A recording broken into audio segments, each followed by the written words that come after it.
नमस्कार दोस्तों। मठे के गूगल भी से डाउट पूछता हूँगा। राजस्थान के लोगों को इसने मुसलमान बना दिया एक दिन में। रिसर्च बोलता है पर रिसर्च के नाम पे एक ही शब्द के दो अर्थ है, वो भी नहीं समझता है। राम जी को बोलता है चिकन खाते मटन खाते। Dedicate bye Dhruv Rathee.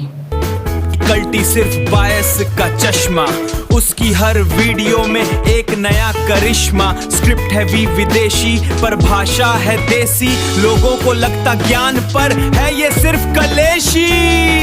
German shepherd